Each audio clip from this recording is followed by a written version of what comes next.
Hello, Blaze Radio. My name is Miles Tucker. I'm in the studio here with Eric Ruby and Relentless Beats founder Thomas Turner. We're here to talk a little bit about the upcoming Crush Festival this month and tell you guys what you can expect and what you're going to see and how the festival got to be the way it is today. All right, so my first question starts with the foundation of Crush. Where did the original idea to have a Valentine's festival come from? I think we were brainstorming something to do in the month of February and probably fell upon, Valentine's Day as being a good theme to grasp onto um, about 11 years ago. Okay. So was your initial plan to have Crush in at Rawhide, or were there other places that you looked to put it? So we produced Crush in at least two other places before Rawhide, possibly, well, no, three that I know of. So Rawhide, I believe, is the fourth home of Crush. This year will be the 10th year of Crush, Mm-hmm. and 11 years ago we did the first one, and there was a year in between there that we didn't actually produce it. Okay. So speaking of Crush's 10th anniversary, how has the festival grown from its earliest roots to where it is today? A tremendous amount. The first Crush was a concert for probably just shy of 1,000 people, and we'll host probably somewhere between 15 and 20,000 people this year over the two days. We're doing 2 days to celebrate 10 years. So it's grown a tremendous amount. A lot of growing pains there, but really cool event now. What's Okay. the process like starting sort of like the festival aspect of it? Because you look at a lot of the festivals nowadays, you don't really think about like the beginning parts of it and how it all started. You just look at the finished product. What are like some challenges that people wouldn't think of like when you're first setting it up, whether it's the concert or the festival part of it, that you maybe not you didn't expect to run through or that isn't talked about a lot? I think just that it's almost impossible to sell enough tickets to overcome the cost of doing it at the onset. It takes quite a bit of time to build a product that the consumers believe in and that you can then overcome all the costs of producing the event. These events are really expensive to produce, and it's shocking what it takes to produce them the right way. So you had to like take a little hit with the money wise for the first few years and just kind of, Certainly. believe in the product that you had and push it out there and then eventually it would come and reap those benefits. Certainly, lots of lean years, reinvesting anytime you did get a win into the losses and into producing more events so that you could hopefully create a stable product and therefore stable jobs and stable company. Nice.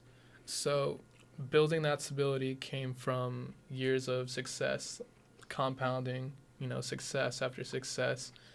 What did you do to make everything go right for so many years with this festival? I think that we just really stuck to it, and when you get to doing something in its eighth, ninth, and 10th year, you really start to get your arms around it and learn from past events what you liked most and didn't like most, and I think this will be definitely the best Crush we've ever produced by far. Okay. Were you there at the initial Crush Festival? Absolutely. What did it look like? Can you tell us a little bit about that? Do you I remember? mean, it was inside a venue that was probably held 1,200 persons. And I think that Gabriel and Dresden were the headliners that year. I actually DJ'd before them with my partner, Tim Height. Wow. And there was probably 3 or 4 other DJs before them. So, it was the first branded event that we would do with hopes of selling a lot more tickets in the future. And that was the pace that we could go at that time. And so that was the size of the event at that time. Okay. Besides just purely the size, because obviously it's grown a lot, what would you say the biggest difference is, 10 years ago from the first Crush Festival to now, getting your 10th year anniversary? Besides, obviously the size of it, what do you think the biggest difference has been in that span? I mean, certainly, he mentioned the size, but I think it's the enthusiasm of the people, because when we first produced Crush, it was very much a hipster community, very much underground. Raving was considered possibly bad, but it depends who you were talking to. Today, what was raving is very much concerts. You know, the way the events are being produced and with the resources that are being put into the safety and operations of the event. You know, it's a much different era than it was back at that time. So I just think that the fact that, you know, the majority of kids that go to Arizona State University would be interested in one of the events Relentless Beats will do this year, whereas 10 years ago, not so much. You know, it was something that you were specifically into, and you were kind of a hipster and someone that had been selective and found your way into electronic or rave culture. But nowadays, it seems like Relentless Beats is a household name, and all the festivals that you put out are the ones that the students here are interested in going to me.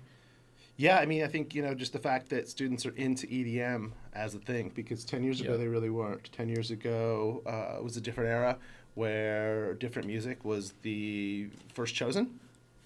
And electronic music, again, was something that was played on a C radio station.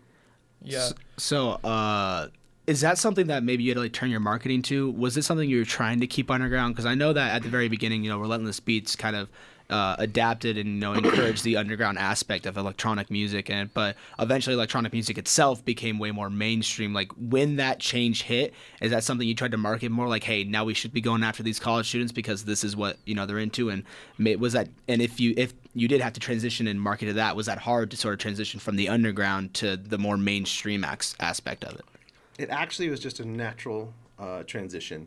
We actually started off an underground event producer, and we still to this day produce a lot of underground events.